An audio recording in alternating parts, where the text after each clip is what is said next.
Debout Congolais, unis par le sang, unis dans l'effort pour l'indépendance. Oui, malamu na GCAM télévision, na pesibino matondo mingi fidèle téléspectateur ndenge boponi encore une fois de plus fréquence ya ba éclairé à travers émission Debout Congolais. Merci pour la fidélité. Merci pour la confiance au bino bopesa kabiso poto melabino basango ya République démocratique du Congo. Tobo sanate que justice ya nzambe ezalaka na ba acte nyonso topozaka sur terre esengeli toyeba ete justice ya nzambe ezali likolo ya justice ya mokili mabe to malamu to kosalaka ezali na litomba na yango. Na lombango na kei na actualité meminga liboso na bino mokolo lelo esengeli toyeba ete affaire oyo ezali ko continuer ko faire couler beaucoup d'encre ezali kolobama mingi. Il s'agit des inspecteurs de l'IGF et les ministres de l'éducation primaire et secondaire EPST en sigle Bazali.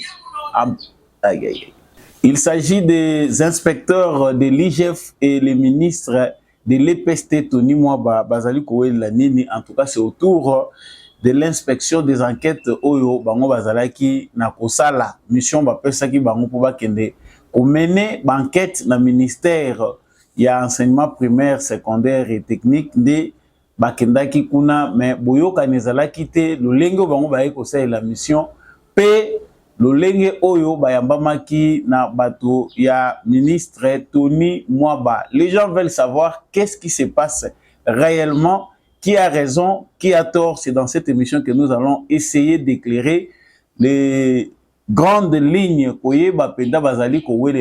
C'est pour la deuxième fois que l'IGF a des problèmes avec l'EPST, toujours dirigé par Tony Mwaba.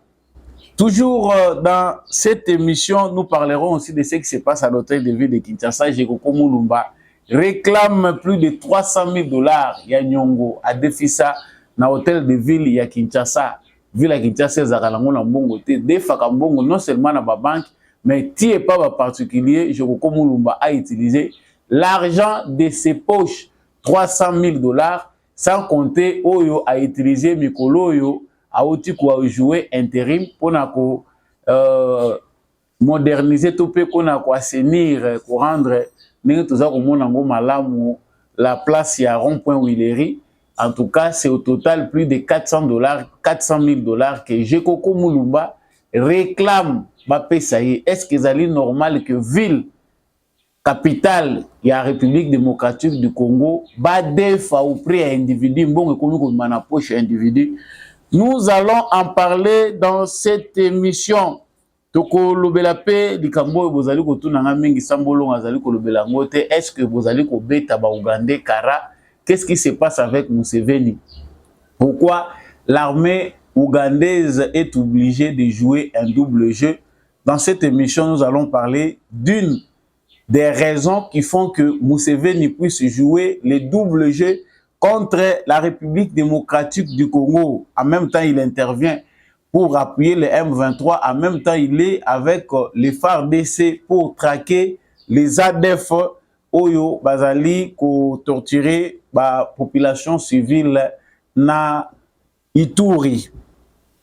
Dans cette émission, nous avons aussi une pensée pièce. Nous sommes aujourd'hui le 1er février 2024. Le 1er février, on se souvient de la mort de l'icône de l'état de droit et de la démocratie en République démocratique du Congo. Il s'agit d'Etienne Tshisekedi Wamulumba qui nous a quittés il y a 7 ans depuis.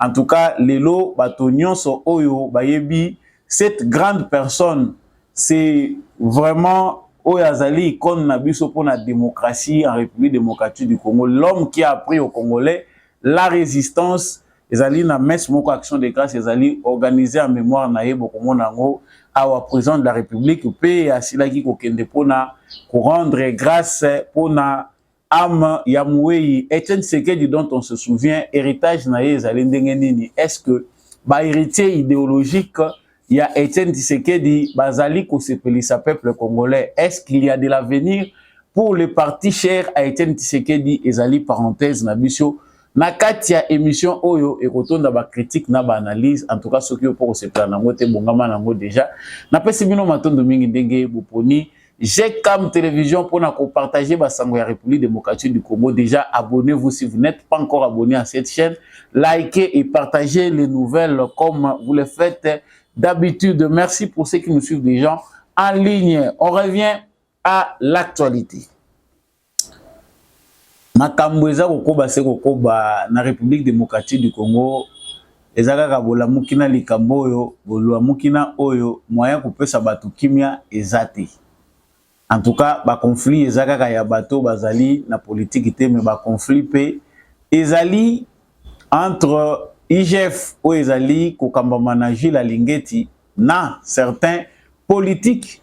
En tout cas, boyoka nezalaka te selon certains pour la procédure ya makambo. Maintenant na uté ko annoncer ngo awa na sommaire affaire oyo ya Tony mwa bana ba inspecteur ya IGF soko landa kité na proposer bino na nos vidéos oyo to landa monsieur le ministre Ebongo Simato.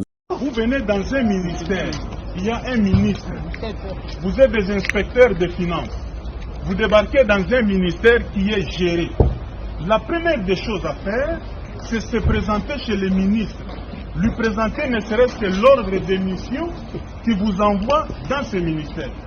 Que je sois ne serait-ce qu'informé que les inspecteurs des finances sont là, l'hiver fait le... On va filmer, monsieur, on va filmer. Suivez-moi. On va filmer. On vous donne l'ordre des missions, vous venez vous présenter au ministre avant le travail. Est-ce que vous l'avez fait? Comment vous pouvez vous comporter plus qu'un parquet? L'inspection des finances n'est pas au-dessus de la loi. Quand vous venez, j'apprends que vous venez chez le comptable, vous l'avez ravi 1000 $. Les inspecteurs des finances arrivent pour ravir un comptable 1000 $. Vous allez avec ça où? Vous lui ravissez tous ses effets personnels. Vous êtes tombé aussi en infraction et ça c'est du banditisme. Et ça, moi je ne peux pas accepter. Quand vous arrivez, le ministère est géré par un responsable, vous présentez l'ordre des missions, on vous oriente, vous allez faire votre travail.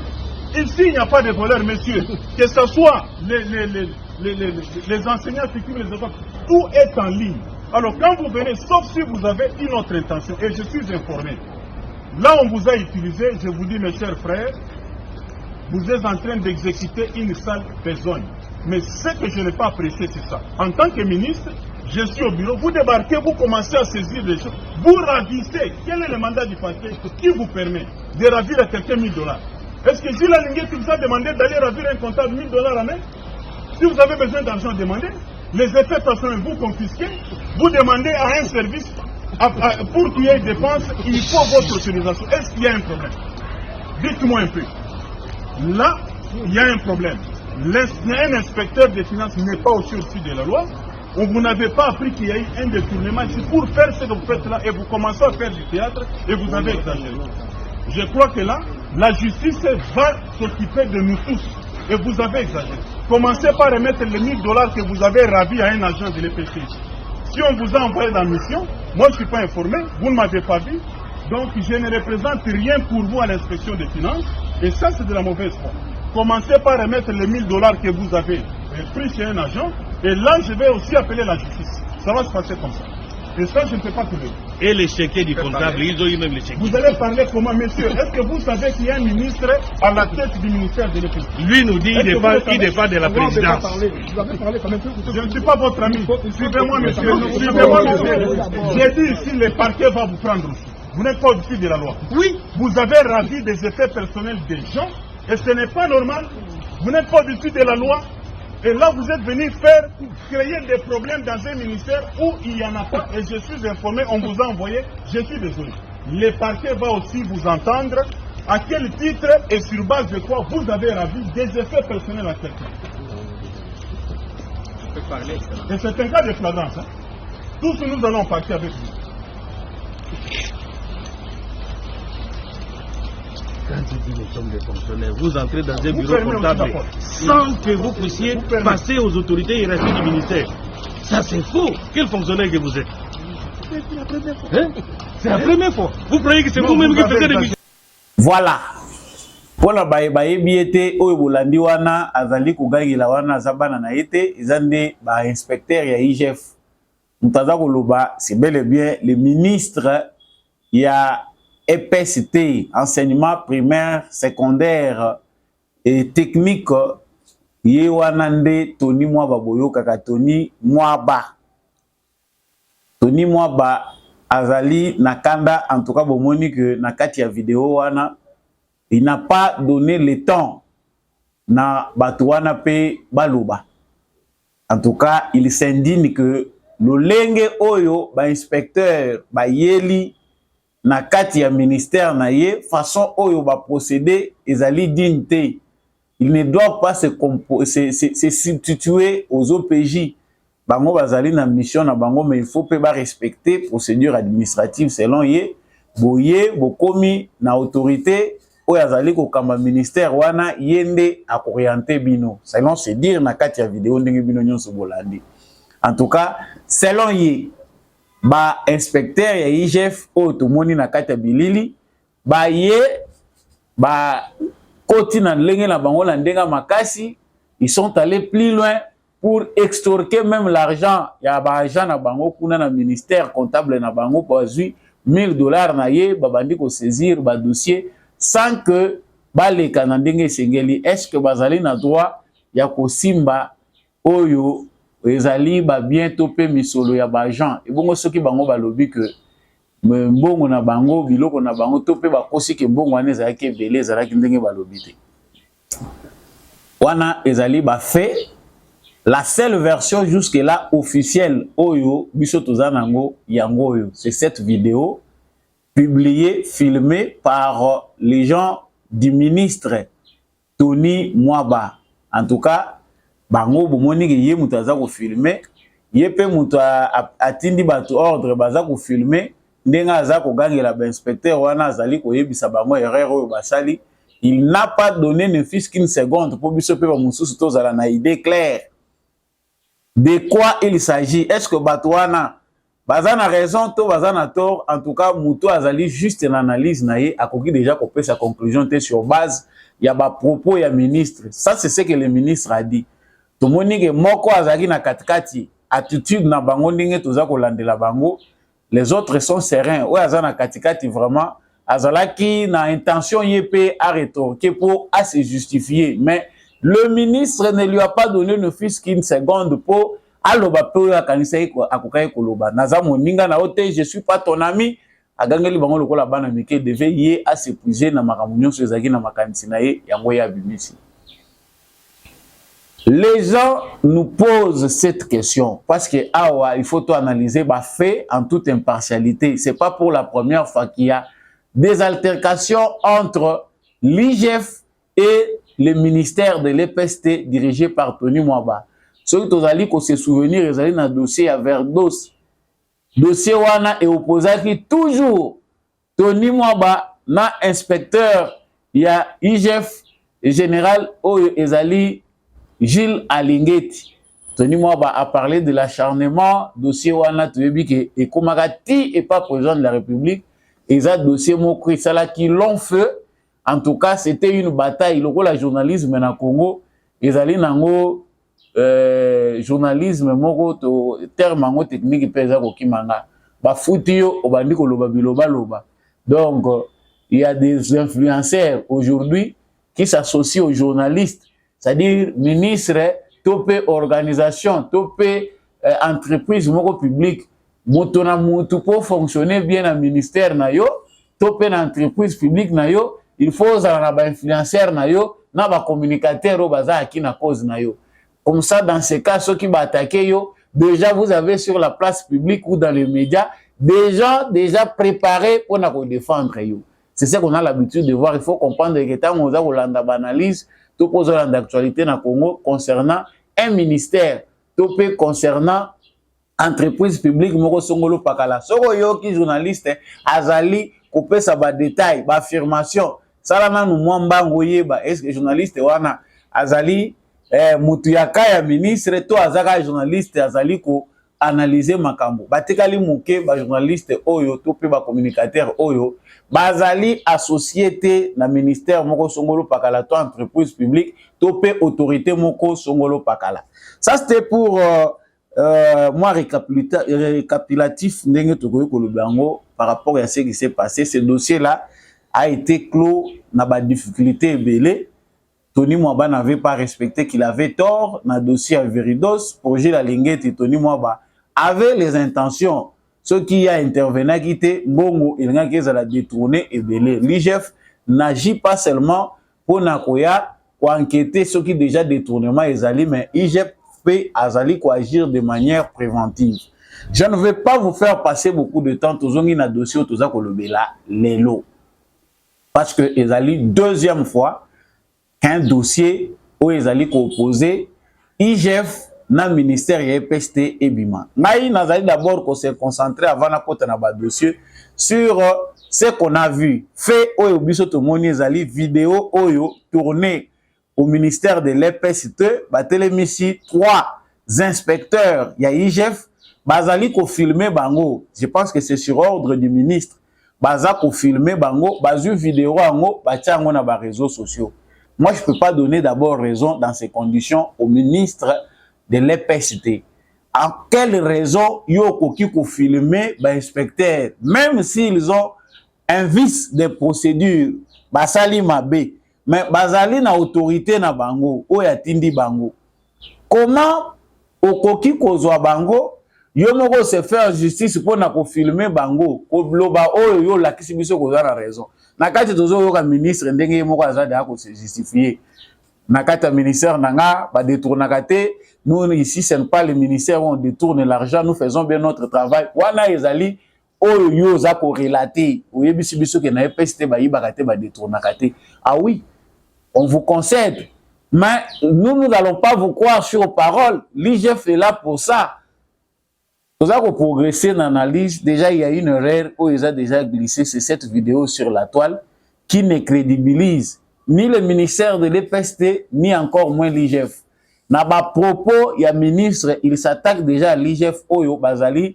Dans l'objectif, il y a qu'au salir, dans l'objectif, il y a qu'au luka, au quoi il s'aille. Parce que c'est pas pour la première fois qu'il accuse, balinga qui va salir, na retour, yopé au s'agiter.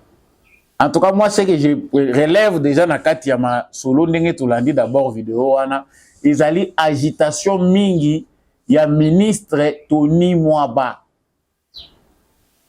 C'est lui qui a raison, c'est lui qui a la vérité, ne s'agite pas.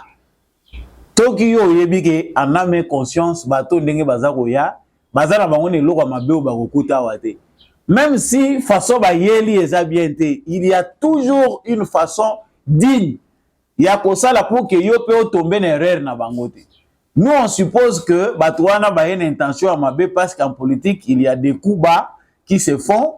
L'intention c'est de vouloir que le ministre Tony Mwaba tombe parce que bazali ba détracteur na yo. Ça on accepte selon les propos. Il y a professeur Tony Mwaba.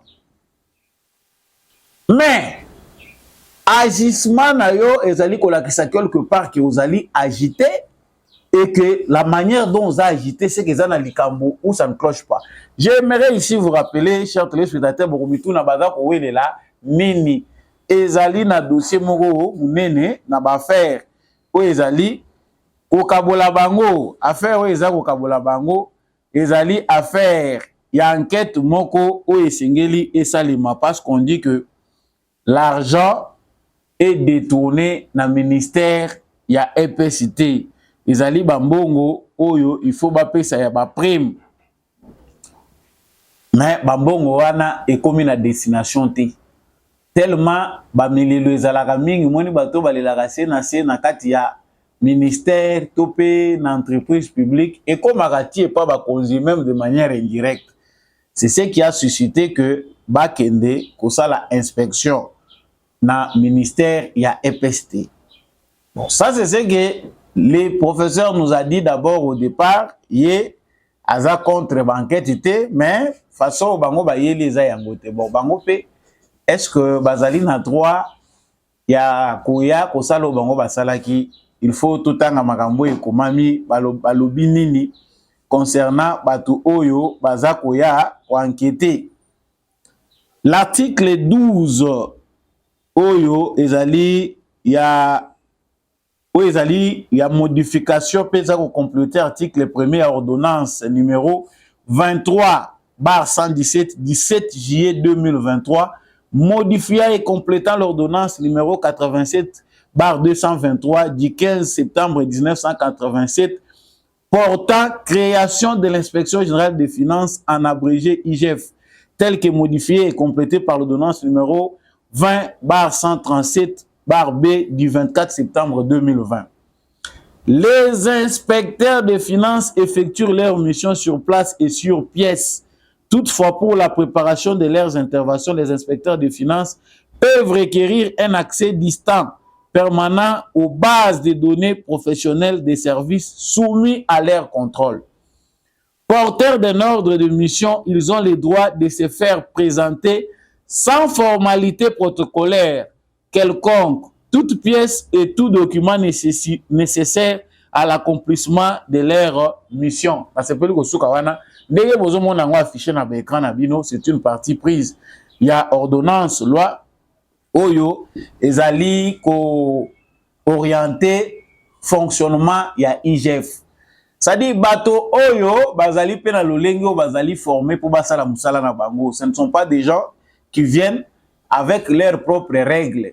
Les règles ya musala na bango sont définies. Pour les ministres, ils doivent venir na procédure administrative, ba présenter ba civilité na bango, c'est-à-dire ba passer par yé balobi ordre de mission na biso yango yo toye pona ko sala ko mener enquête toye pona inspection pour rapport ya dossier tel ba yebisi biso. Mais awa ordonnance oyo ezali ko lakisa fonctionnement na bango etali sindenge wana te.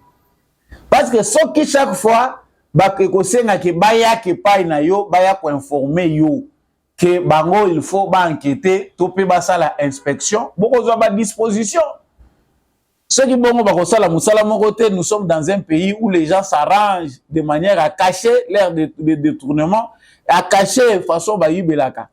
Donc ils ont pris toutes les dispositions par rapport à Mebeko ezako régir fonctionnement na bango pour que les gens ne puissent pas s'apercevoir na lolengo bango ba ko yela po. S'il y a un cas de flagrant délit, bazo abino na maboko. Bango bako kite, balobia weza obligation te. Que il faut kaka, baleka, na nini protocolaire, je lis encore, porteurs d'un ordre de mission, ils ont le droit de se faire présenter sans formalité protocolaire quelconque, toute pièce et tout document nécessaire à l'accomplissement de leur mission. Bako kipe koleke pa na yo, tout comme peut bako koleka te, ba se présenter kaka déjà bakoti na ba installation na bino. Parce que de cela leur mission. Par contre, il y a payé au posate baki bakutanina comptable. Ils sont obligatoires qu'ils doivent passer nécessairement par le ministre. Parce que Moussala na bango ils ont contrôle. S'ils doivent tout le temps venir passer par vous et qu'ils peuvent gêner en quelque sorte Moussala bango bazosa. Est-ce que saisie à bongo ndenge bango basala qui parce que tu y éviter jusque là il n'y a pas encore une communication de l'IGF. Batouana pe il fallait qu'il y ait bango na vidéo pour ezala équilibré. Mais le ministre a beaucoup agi en populiste. Il y a populisme parce que le ministre ici a joué dans la communication pour que vidéo na ezala déjà virale. Batouba conclure sur base, il y a ba propos kaka ya yemoro ministre. On n'a pas eu le temps d'écouter les autres, même si peut-être on va découvrir que ils ont makambo salemaki. Tant que toza ko landa na suka toki même que ba policiers na ba agent ya ministère ya EPST ils ont menacé ba que même ko baby sa ba nani ba vitre ya mituka ya ba agent wana na désordre ezalaki kuna. Parce que d'habitude les policiers comme ils vivent de la mendicité, ba policiers ya biso ceux qui baza commis na sécurité ya autorité moko boye ba komaka lokola batu na ye ba fan club na ye ba yebi ke outre les salaires o bazilaka il faut moi ba miette moko ministre aza kopesa moi 50 moi 100 yango wana ndé ko sala ke policier aza attaché na ministère moko songolo pakala pona sécurité à vivre. Et d'habitude essayer bani na ba ministère na biso na ba entreprise na biso public et les policiers finissent par devenir comme des membres des partis politiques ou des adeptes ya ba ministre to batoyo bango bazali ko sali la sécurité. Ce qui nuit aussi à la manière de faire leur travail. Au moins ba policier ba komi ko sala musala o eza ya bango te. il n'appartient pas aux agents de sécurité du ministre d'aller brutaliser ou d'aller kokota makambo oyoyo eza na domaine na bangote. Sauf ceux qui touchent à la sécurité du ministre. Donc ici, le ministre qui se plaint qu'il y a vice de procédure, agent, extorqué mbongo. Oui, les agents, tant baza ko sala musala na bango, oh non ba kuti na mesa. Procès verbal les alara, ceux qui bazu yango. Bakokoma na misu na yo. Mbongo to saisir oza autant, to kutaki yango na mesa, to moni documentaire yango to saisir, ba grafé bazu parce qu'ils sont en train de mener des enquêtes. Ils vont pas les laisser, vous laisser le temps. Il y a que yo se préparer. Parce que l'État, ça s'organise de votre côté pour brouiller les pistes. Et ça, c'est pas facile. Quand on fait une lutte contre la corruption, les détournements, les blanchissements, il faut toujours savoir. Il faut la équiper, la former. Mais ici, on sent qu'il y a un réel problème.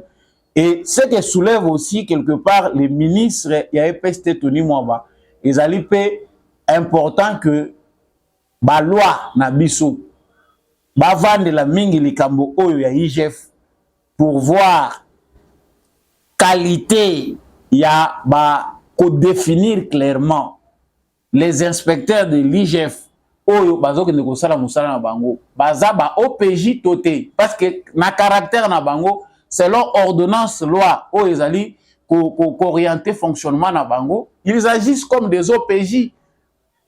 Parce que dans le moment où on a bango baza lokola ba OPJ bango mutu bazo sala saisie ba sali procès verbal na bango après ba ke ko pesa ona maboko ya justice ba ke ko tika ona maboko ya magistrat tala ba fait auto kuti yango na moment wana bazaka na qualité ya ba OPJ.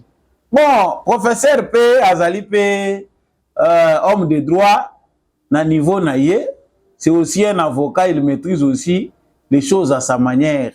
Il dit en tout cas, bango bazali na droit te ya ko saisir mbongo, baya ko sala oyo bango baza ko sala. Mais na tiki bino bolanda nanu, ce que dit l'un des chargés de communication. Je dis que le ministre de l'enseignement primaire, secondaire et technique n'est pas contre l'émission effectuée par l'inspection générale des finances. Il est tout à fait d'accord. Mais hier, s'il est rentré au cabinet, c'est parce qu'il a été alerté sur une situation qui frisait pratiquement du gangstérisme, lorsqu'il y a eu extorsion de biens privés et de l'argent du comptable. Et il ne s'agit pas non plus d'une mission ici de contrôle de la prime d'encadrement de la paie par les services centraux, comme ça circule dans les réseaux sociaux de 70 milliards. Et il n'y a pas eu de décharges qui ont été saisies par les inspecteurs généraux. Donc c'est du mensonge. Quand vous regardez, j'ai devant moi, et je vous l'ai montré, l'autre de mission, numéro 0058 de l'IGF, signé par Alingue Tekei Jules en date du 24 janvier 2024. Et cette ordre de mission comporte 3 points. Contrôler la gestion des fonds mis à la disposition de la DINACOPé dans les cas du fonctionnement des écoles et de la prime de gratuité.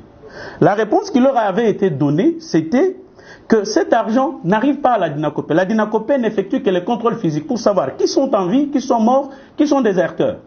Et à la fin, on envoie ces listes-là au ministère des Finances et du Budget qui verse l'argent à la Banque centrale sur ordre de l'ordonnateur général du gouvernement et les banques commerciales payent. Aujourd'hui, nous avons une difficulté d'abord avec Caritas qui n'a pas payé dans plusieurs provinces éducationnelles, notamment Dekese, province orientale, Haute-Ouélé, ainsi de suite. Et c'est un montant de 21 milliards de francs congolais. Déjà Dekese mis à la disposition de cette banque, Caritas, IFOT, qui ne sont pas arrivés. On leur a demandé, est-ce que vous pouvez procéder au contrôle de cet argent? Parce que les enseignants accusent les arriérés et les frais de fonctionnement. Et si vous deviez contrôler la gestion des fonds mis à la disposition de la DINACOPé, ces fonds n'arrivent pas à la DINACOPé, disais-je, ils sont mis à la disposition des banques commerciales qui versent cela dans les comptes des chefs d'établissement. Ce sont les chefs d'établissement. Ce contrôle devrait y avoir, c'est au niveau, n'est-ce pas, de chefs d'établissement et des banques commerciales qu'il fallait effectuer ces contrôles. On leur a dit ça, mais ils disent non, non, alors nous pouvons contrôler les frais de fonctionnement de la DINACOPé. On a dit bon, procédez au contrôle. Mais là où ça biaisait, c'est lorsqu'ils ont extorqué pratiquement l'argent du comptable.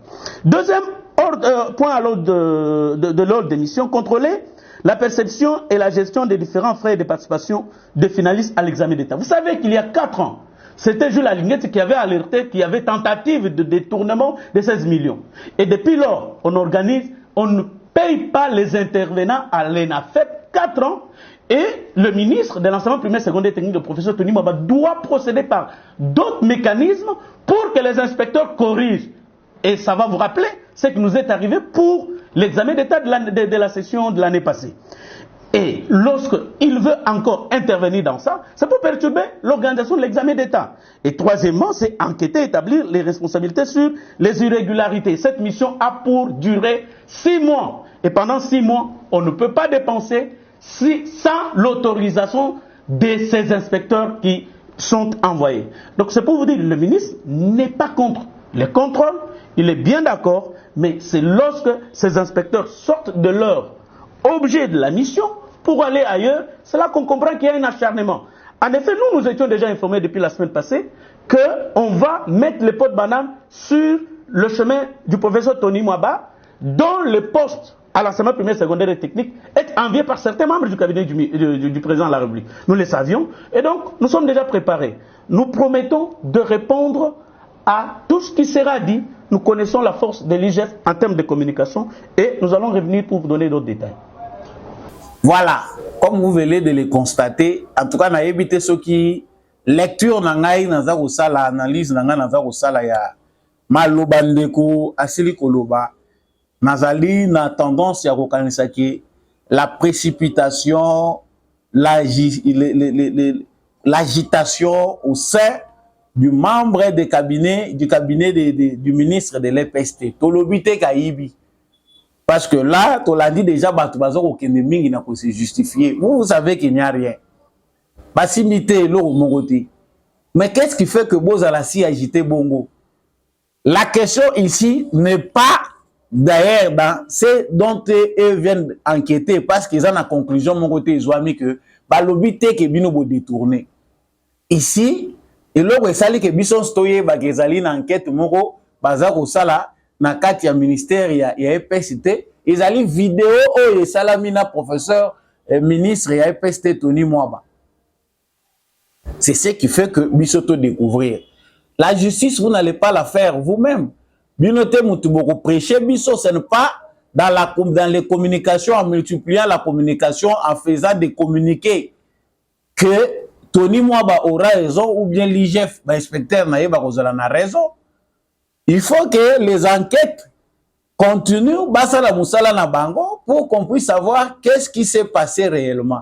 Awa Tomoni déjà, Moutaza chargé à communication na cabinet à Tony Mwaba, à chaque dana ba détail. Topé Sakambongo. Mbongo mususo da topé Saki et Kendaki na Maboro ya bato Caritas, bazaka chargé, banque na Bango bazaka chargé à kokende kofute la biso. Bato oyoyo bazali na ba endroit très reculé et toyebi ke baza ko accuser retard ya 3 mois depuis to pesa mbongo wana Caritas nano akabola mbongo na bangote. On sent que Mouto Azakoloba, c'est pas lui le ministre, mais on sent que en survolant la matière, il y a de l'agitation. Ngai penda na forme na ngai ya ko juger makambuta on azako mona Mouto Azak très agité. En tout cas, il y a quelque part indice moko ya culpabilité. Le ministre, toujours en étant innocent, ne pouvait pas agir de la sorte. On sent quelque part qu'il y a une guerre, ou soit qu'il y a une culpabilité de la part du ministre na IGF. Parce que awa, ministre, on l'a sous quand même penanou na niveau ya ba inspecteur, parce que un acteur politique doit toujours mesurer l'ampleur de sa communication. Biso tozolo babiloba loba, toza na scène politique et je n'occupe pas de fonction na ko fongola munoko nyonso polele na lobby vérité nyonso ko loba.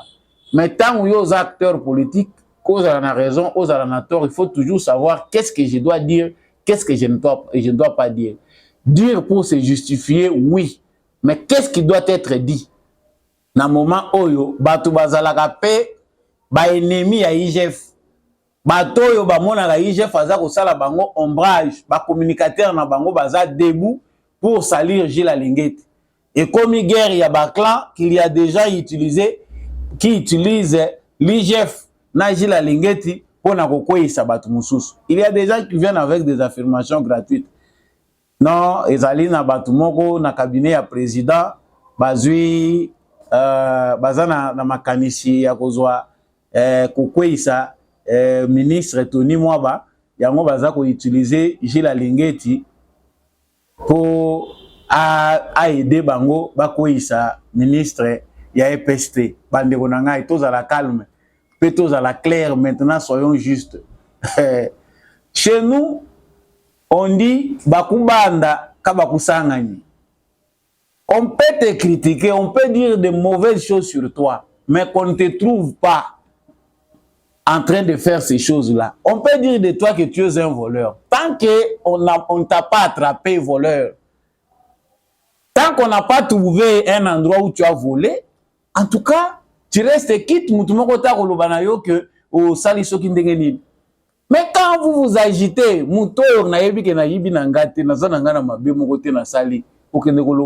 bango ba conseiller wana ya président oyo bazana objectif ya kokweyisa Tony Mwaba, c'est vrai, nous sommes en politique, les gens sont ambitieux, les autres vont plus loin jusqu'à engager des voies et moyens où ils ont clarté. Bakolinga ba utiliser peut-être la méthode où ils ont ngote toyebi ke na kati ya guerre d'influence, il y a cela par rapport à trafic na bango na za pembeni ya chef de l'État. Ils peuvent s'immisquer pour aller avec ces trafics d'influence-là, peut-être jusqu'à l'inspecteur ya IGF. Mais supposons que bango basali aventure na bango. Yo na ministère na yo oyebi eloko moko te. Tu na ozane eloko moko ya mabe osalite. Ils vont inventer. Est-ce qu'ils vont réellement inventer des détournements faux contre vous? Bako inventer yango te. En tout cas, la conclusion qu'on a, ça allait dans beaucoup de détails que moi j'ai sur base. Il y a une vidéo, tout l'a dit, il y a professeur Yemoko. Ndengaza ko mipe sa raison et puis ndengaza ko s'exprimer vidéo étant moyen dans les réseaux sociaux. Maramutoyo ki muta cabinet naza ou loba parce que jusque là aucun communiqué de l'IGF ne s'est pas encore prononcé. Mais bah tu as IGF, bazali pe koloba ki pa na bango baza déjà bazala ki embrouillé ba bouger bango ba mususu ba ke ko défoncer même comment on appelle encore ya mituka ba vitre ya mituka talatala ya mituka rétroviseur ya mituka ba ke ko défoncer ango baza ko luka ko sala menace. Ils ont aussi le temps de faire l'état des lieux. On retient que na ministère ya EPST balobi biso tozali contre enquête te mais tozali contre procédure batwana bayena lolenge moko ya malamu te. Ils ont extorqué, selon les verbes qu'ils ont utilisés, ils ont extorqué les $1000, $1300 pour certains agents na bango, ils n'avaient pas le droit de le faire. Non, attention. Bango na musala la bango nde baza ko sala bako kuta mbongo moko na ba tiroir na yo. Soki ba saisir ango, saisir na bango eza légal par rapport à mission na bango.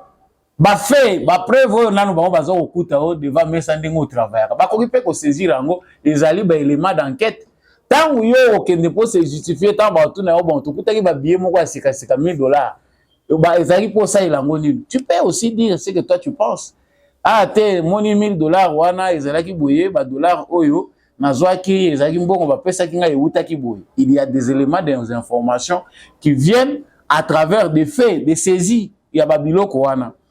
Donc, to beta mabakute, Gilles Alingeti azali très combattu. C'est un pion important. Na ba élément positif au Félix Tshisekedi a eu pendant les 5 dernières années. Mandat ou eleki, Gilles Alingeti azali figure moko emblématique. Na musala oyo et meki a bandeli pour que to meka un peu ko stopper hémorragie financière oyo salake. Mongo ebele o ezali alloué na ba dépenses publiques ezali kosuka mingi na ba poche ya bato. C'est un homme coriace, nous devons lui jeter de fleurs. Et le but est que tozali ko condamner ministre Tony Mwaba, mais il doit éviter le populisme. Kolinga ko se faire justice na place publique, communiquer de manière désordonnée, de manière à décrédibiliser toute une institution, ezali procédure normale pour un avocat. C'est mieux si Gilles Alingeti erreur na ye parce que oui ezali deuxième fois. L'autre fois aussi le professeur Tony Mwaba a agi de la même manière. Oleki obandi na ba médias nyonso za koganga, les médias ne vont pas trouver solution par rapport à l'affaire. Si les inspecteurs bazali peut-être animés de mauvaise foi, on devait voir d'abord premièrement bon lokola lelo na kangi bango boye naza ko komela mutu na bino mukanda oyo naza pe ko copier pour information na président de la République parce qu'inspection générale ya finance ezali attaché na présidence de la République. Accuser cette structure-là de dysfonctionnement, c'est accuser aussi quelque part le président de la République que yo zako vanda IGF na yo ezako kende ko sala mabe. Toboite la corruption existe, il y a des inspecteurs qui peuvent aussi être corrompus. Mais est-ce que IGF azako sala musala ya mabe? Ça, moi je n'ai pas le temps de croire à ça. Donc toko boucler penda point wana pona ko lobage. Ces années logo esengeli biso to battre là jusque là ba qui na 5 ans, Félix Tshisekedi a Salaki à la tête du pays. En tout cas, c'est l'acquis de l'IGF qui mérite le soutien de la justice congolaise. Il faut vraiment qu'on amplifie la mesure, la loi qui permettre que l'IGF Moussalawane comme Makasi. Tant que ba awa ba commissaire au compte na biso awa hein basala kangoni les Moussalo bango fallait basala hein basala kangote pour l'année. IGF oyo ezui le coup mais musala IGF normalement ils ont moindre par rapport à oyo il n'y a que ça le parlement. Mais parce que le parlement est là qui corrompu batolé basala banquette oyo ezakutu ezala plus important que musala IGF azo sala bazako sala basala ngote. Non. Côté wana penda papa botala na malamu il faut tout attaquer mais sauf l'IGF. Ezali kambu ya Gilles Lingeti te. Peut-être que yeku taza mutema malamu ya kotika marge ya manœuvre. Vidéo moko eza ko circuler. Dépense kaka ya makambu ya koluwe mituka. Transco azui kaka $16,000 asali pe facture ya mituka oyo EPSTA luwaki. Mais EPST mituka oyo ye a commis la facture na yege $160,000 payés à Transco. Bakei kotu na pas inspecteur ya IGF. Est-ce que bino Transco bozu $160,000 ya mituka loué? Transco lobi biso to yebi kaka $16,000. Transco la kisi na ba archive na bango ndenge nini ba enregistra ki bambongo ekotaki. Donc ezana biloko mususu biso to condamner IGF parce que jusque là IGF selon Gilles Lingeti ezalaka air moko tali bomoni ah na kati ya ndenge to landeli 100,000 ndeka ya pamba $100,000 nde arrivé ko détourner totali par rapport ya ba millions oyo ba yibaka tolobi 100,000 bobomela ye moto oyo botika moto ko chango na espace public te mais au moins ba yebisi etale loko to découvrir il y a $100,000 awa oyo yo au détournaki.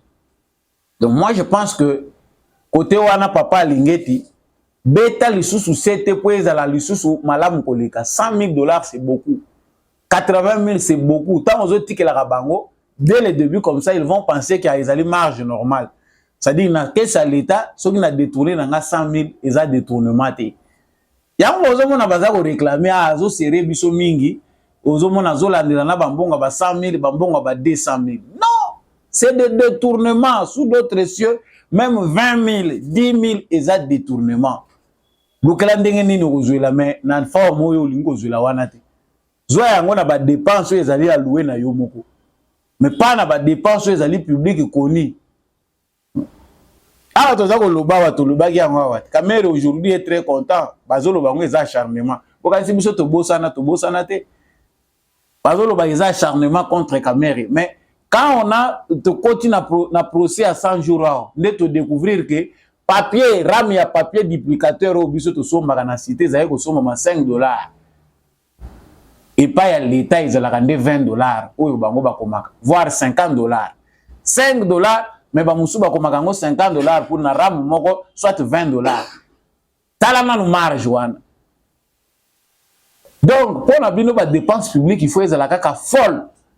Te professeur Tony Mwaba to condamné yo te mais agitation na yo ezali kitoko te. C'est pas par populisme ou lingami mingi eza na bato bazali satisfait na musala ozali kosala, mais il faut aussi améliorer mingi musala na yo par une bonne communication. Sango ya mibale nazali kolobela wa ezali sango ya makambo oyoyo ya Uganda. Monsieur Museveni azali mutumoko biso tozali koluka kobosa naka deux fois de temps en temps. Tant toza mingi ko s'attaquer na Rwanda toza kobosa na qu'il y a d'autres pays qui jouent le même jeu du Rwanda, qui ne veulent pas que le Congo soit stable. Bazali couvrir dans l'ombre pour que la République démocratique du Congo a continué à sombrer na vague ya insécurité biso tout monde comme ça bango ba faire na bango kende malamu. Ba rapport ebelé ya Nations Unies, ya États-Unis, il a kisaka que or congolais ezali ko bima ebelé ezali ko bima ebelé de manière illégale, ezali ko bimela wapi na Uganda. Entreprise moko ezali basée na Uganda bazolaka or ya Congo na lolenge wana à travers aussi des rébellions. Mais Museveni d'après lolenge oyo bayokani na président Félix Tshisekedi na accord ya gouvernement congolais na gouvernement ougandais, il y a coalition entre l'armée congolaise et l'UPDF ya Uganda. En tout cas, sur terrain, musala na o ezali ba retomber nango ezali malamu jusque là. Ba bastion ebele ya ADF ezali détruite. Nde naza koloba bo ezalaki avant-hier, ezalaki na piste moko ya atterrissage ya munene ya ba ADF ezalaka nango na zamba bandakala. Grâce à l'armée congolaise et l'armée ougandaise, base wana ezali récupéré. Ezalaki point munene oyo ba ADF bazalaki kokita soki ba avion na bango bandaki kokutela pays nini po yaka kokitelaka atterrissage wana. On comprend que ceux qui tolandeli chaîne to comprendre ba pays baza lié na kati ya faire wana parce que ba avion po yaka atterrir na piste wana il faut lekela na ba pays étrangers. Ces avions là viennent d'où? Et yaka ko atterrir ndenge nini? Et yaka na biloko nini? En tout cas, moi, je pense que les Américains, na parenthèse wana, ba Américains, bazana makambo belé ya koyebisa biso par rapport à cette histoire-là des ADF, il y a vraiment beaucoup à dire sur terrorisme wana, ezali na complot moko international lié dedans pour que cette insécurité-là demeure. Mais parlant de l'Ouganda, ndenge na sala qui annonce nangai, Mikolo euti koleka armée ougandaise a koti lisusu na Rutshuru en renfort au M23 selon alerte de la société civile. Il n'y a aucun communiqué du côté congolais, gouvernement congolais a sali mention nangoti. Baza penda kolobela ngoti. Ce n'est pas pour la première fois. Ezali troisième ou quatrième fois que cela s'est produit. M23 ceux qui va se replier baza ko kima na Ouganda. Et quand on retourne l'année passée, lorsque Bazaye Kosa la pression na Kagame qui a récupéré ma troupe naïe, Museveni a dit à la délégation congolaise que ce qui va permettre, il y a moyen que tout solo langai na Kagame batouana bazonga na kimia. C'est-à-dire c'était une façon pour lui de dire au président congolais que kop wana isa kop na biso to yebi yango malamu. Donc solo là les Kambouagères et Zakunati. Qu'est-ce qui se passe? Cette affaire, il y a M23 et si techniquement, sur le plan pratique, vu déjà la disposition au Ezouami Nangambu, il y a République démocratique du Congo, avec l'appui de la SADC, le Rwanda et l'Ouganda, au Bazali, génitaire, il y a M23, il y a vu que le mouvement M23 ne va plus exister. Il doit y avoir normalement un renfort puissant pour permettre que M23 a existé. Pourquoi à ce moment précis où les États-Unis, l'Union européenne et toute la communauté internationale veulent nous faire croire qu'ils font pression sur Kagame pour qu'il a récupéré ma troupe naïe. L'Ouganda envoie encore ses troupes en RDC en renfort dans la M23. Ce qu'il faut savoir, Ezali, que Kagame, comme Museveni, Bazali Bapio Moko, Museveni, au moins lui, Aza Mutumoko Ayebani na Bazwa Kozwa, Bazwa Kayete, le Lenge Moko Bazula Kagame, parce que lui, au moins, il sait se cacher. Nandenge ya Mususu Asale la Ramakabu. Il fait aussi voir beaucoup de mal, mais lui ne s'affiche pas beaucoup plus que Kagame Ndenga Asale la Kanwa, arrogance ou Kagame Azala Kanama. Des sociétés américaines et d'autres sociétés Oyo Bazali impliquées dans Makambo Itali, or Oyo et les Kelagana Uganda Bazali contraint parce que moyen or na bango et bimakandenge bimelakawan les ali sous-souté. Ils doivent normalement maintenir cette position-là pour que Bango va continuer à travailler dans Ouganda ndenge basala. Ils donnent des instructions na mwana ya Museveni na armée na Bango basala tout pour que le mouvement M23 et CDT basi bazu ba information que ba disposition ils a pris si le nouveau gouvernement congolais, si Félix Tshisekedi Bakoti na jeu na Sadek, les M23 n'existera plus. Parce que force y a armée sud-africaine, ce n'est pas pour la première fois que Baza va intervenir, Basi va intervenir déjà ici. Qu'est-ce qu'il faut faire? Il faut empêcher, il faut créer un embroglio. Alors, tout ça, il faut déjà tout le il y a pour créer mouvement aussi. Tu sais qu'il ne veut pas négocier autrement. Ça veut dire il faut situation Moussousou Yassika va faire dégénérer situation dans la région à Grand Lac. C'est-à-dire Kagame sans tête, Museveni sans tête aussi. Et au même moment, vous voyez que Félix Tshisekedi a tindeli président Kenya Moutou. Mais cette fois-ci, a tindela qui était Batunenga Messana Kotindela Eba envoyé na Eba civil.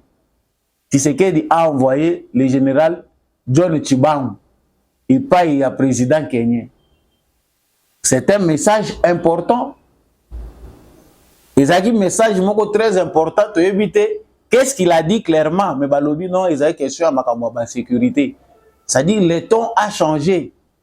Message au de la via un militaire. Même s'il te disait ça, Azamutu ya Mungongo Mouké, mais ce qui va t'indelio militaire, c'est le message est comme différent. Ba diplomate, même façon à bango ko s'habiller, façon à bango ko accueillir, il a déjà makambo belé. C'est ce dit après un général, ou a chargé na sécurité na région à Kasai. Ndeye wana batindi pour que ne couper sa message na président kenyan. Selon le plan ya Kagame, il faut bango ba coaliser pour s'entêter. Les M23, il faut écoufater. Les pays de la région savent que le M23 est allé Rwanda, est allé Ouganda. Tant que nous sommes bitumba oyo, nous sommes contre les pays wana. Mais l'Afrique du Sud n'a pas payé Moussou Balobi non. Mais tant que nous continuons tout ça la ndengeni. Mieux vaut tout que nous une fois pour toutes. Le Congo a beaucoup de choses à donner. Non ce qui est direct, mais le Congo a de l'avenir, il faut tout avancer. Le pays est belé, il faut comprendre le Rwanda. Même le président kenyan qui était réticent, mais a commis comprendre qu'il a joué un mauvais jeu suite à son prédécesseur qui a essayé de le critiquer vivement. Alors bien, commettre coûter biso cher. Donc, cette affaire de Museveni, Ezali refine à Bango pour que M23 ezongele pas na bango te parce que d'habitude bazongaka pas na bango.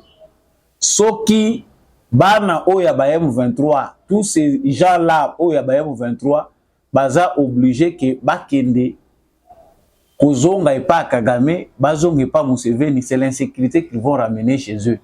Ils savent que bajeraka batwana mabe, ils ne les payent pas suffisamment. Souvent, Bambongo ane profita kaka na ba leader wana oyo bazali kolonde mutu baliaka par de lion na bango. Le reste là, bakotika la ndenge wana bazali kote patepa. Et l'insécurité va se retourner contre eux. C'est la même chose pour Museveni, c'est la même chose pour Kagame.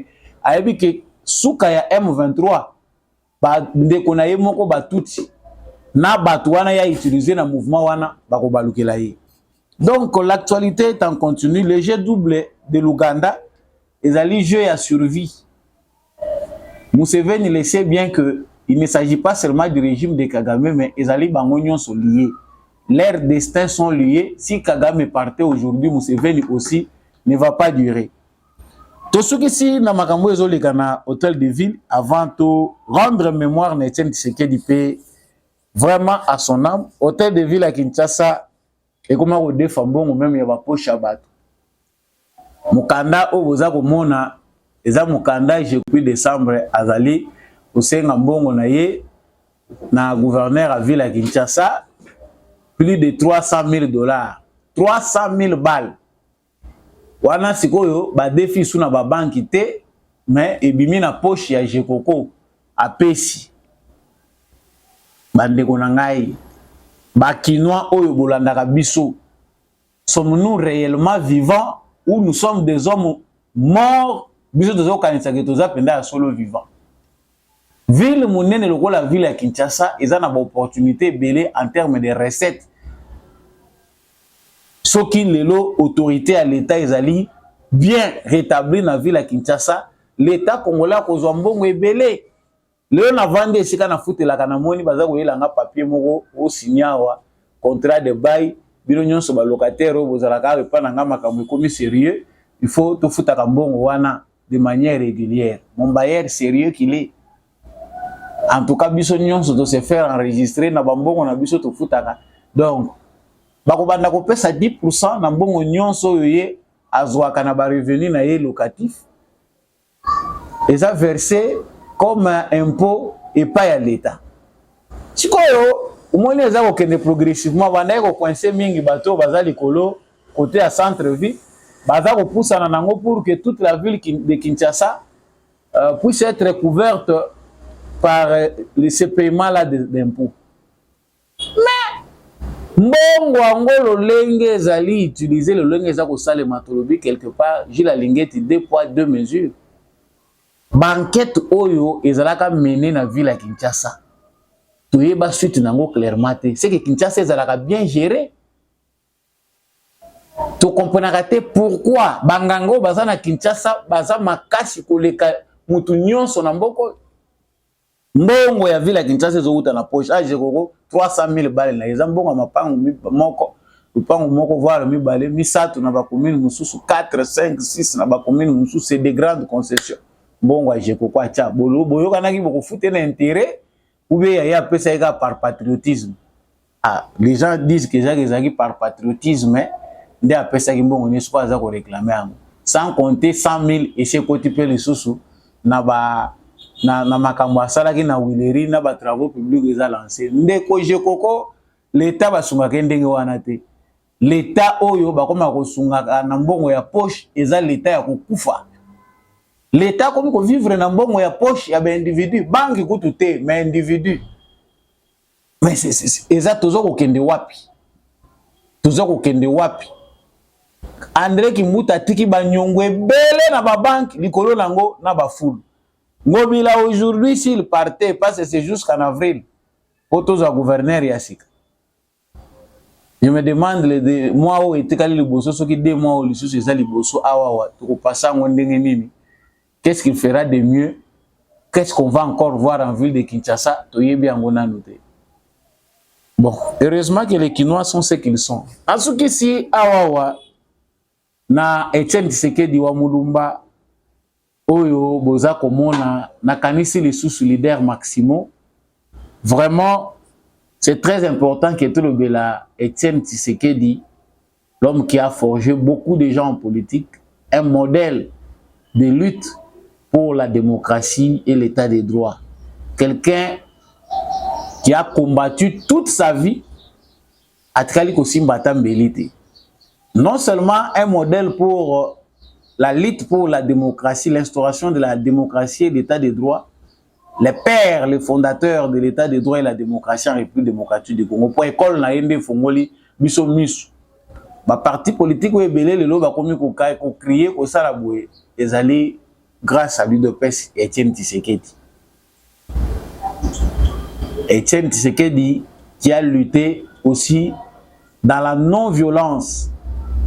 Oh, le lot toza komona nanga kaka mbala moko longwe oza président ya Seni ou se retrouver mbala moko na zamba parce que mine na yo oyo ozwaki illégalement l'État congolais a récupéré yango ou préféré au rejoindre Kagame. Étienne Tshisekedi a fait toutes les raisons d'aller en brousse, mais il ne l'avait jamais fait. Mais les loyaux, Étienne Tshisekedi, mon cœur saigne. Parce que les héritiers, les seuls héritiers qui nous fait la fierté à Ouattozana et Félix Tshisekedi. On est en train de se demander, Félix Tshisekedi, que tu continuer, qu'on a la pensée mon pieuse, tu continuer qu'on vivre où ils ont qui idéologie, il y a Étienne Tshisekedi. Mais si aujourd'hui Félix Tshisekedi n'est pas là, est-ce que l'UDPS est qu'on a la sérieux? Batu balingi to réfléchir wana te. Lokola biso ba philosophe bazaka lisusu te. Batu balingaka na bango futurisme te. Batu balingaka ka présent surtout na Congo. Bino ba philosophie na bino wana parti eza bien. Est-ce que Étienne Tshisekedi là où il est, Sokazana Matoyi, Sokazana Miso Komona, il est content de son parti politique? Est-ce que 5 ans après, l'UDPS au pouvoir, on peut être fier de la lutte et le combat de l'UDPS tant que nous avons l'État, il y a parti UDPS? Est-ce que Étienne Tshisekedi, même ceux qui ont l'envie, mais fatigué, avant d'y attendre la chaise roulante, il y a un bateau qui a UDPS lelo. Moi, quand je pense à Étienne Tshisekedi, c'était un homme intègre, un combattant pour la liberté. Bateau qui réussir dans l'école à Tshisekedi, humble, modeste, droit, qui ont toujours soif de la justice. Mais tous en ont orgueilleux. Oh, kaka moi parcelle à pouvoir, kaka na début na ngwa zo kanisa ki batunyo se fo bazala bazo fo kamele na makolo. Étienne Tshisekedi était très grand, mais il se rabaissait toujours. Tshisekedi jusqu'au soir de sa vie. Na ajo Étienne Tshisekedi akomaki nango.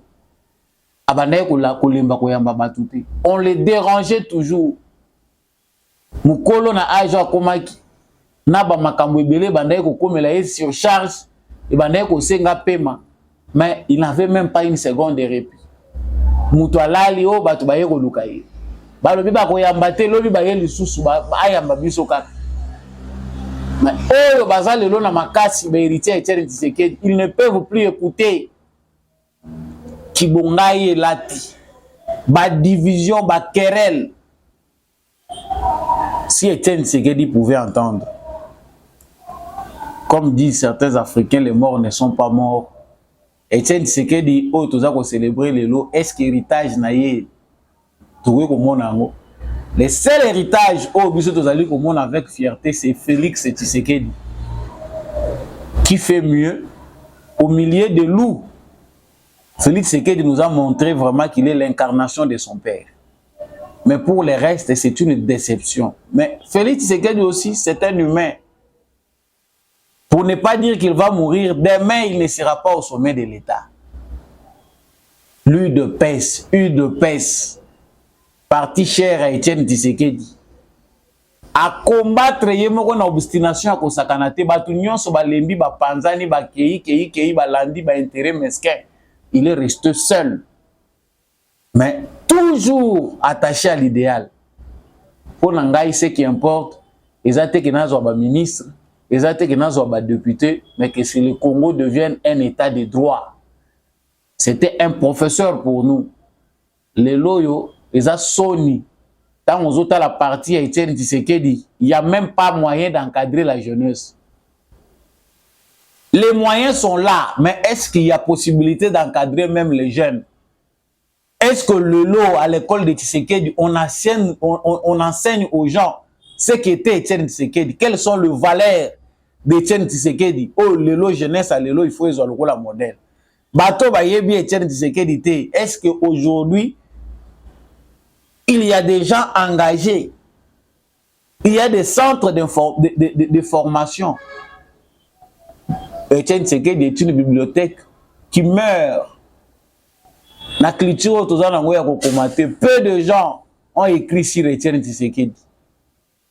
Mais c'est une figure importante, marquante de notre histoire pour la démocratie et l'état de droit. Démocratie, tout le monde quand on a peur indépendance, mais nous ne savons pas ce que c'est. Moutou a réveillé les Congolais pour la démocratie et anine. Liberté et anine. C'est Etienne Tshisekedi va à Bangoana. On ne peut pas ignorer les autres 13 qui ont aussi contribué à leur manière, mais la personne principale a forgé la personne, c'est bien lui. Oyo, ezali message tous a lancé dans le cadre, il y a eu de peste Tshisekedi. Dans les jeunes, aujourd'hui, quand on commémore le 7e anniversaire de la mort d'Etienne Tshisekedi, il faut méditer sur l'avenir. Comment faire pour que ma valeur oyo soit mieux encadrée, to intériorisée en malade.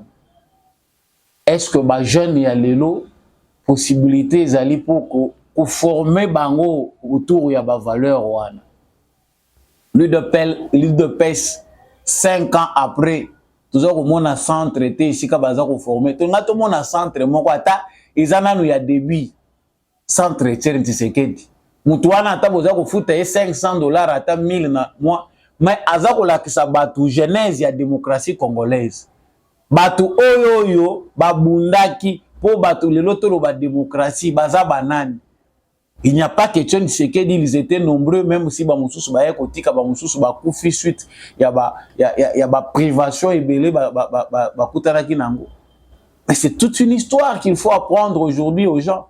On enseigne Etienne Tshisekedi dans les universités d'autres pays. Dans l'université, il y a Congo, ils n'ont pas le temps même de mentionner son nom. Peut-être ceux qui en mentionnent, ceux qui peut-être accueillent par hasard quoi le Bilalikamwike, un ancien premier ministre et opposant farouche à Mobutu, ou à cité Etienne Tshisekedi. Mais où sont passés les idéologues? Bato Yobakoki, Lelo, Kovandi sa pensée à Etienne Tshisekedi pour apprendre à la génération Oyo. Félix Tshisekedi était à une messe d'action de grâce en mémoire de son père Etienne Tshisekedi, héros national Tolanda Simatozoni.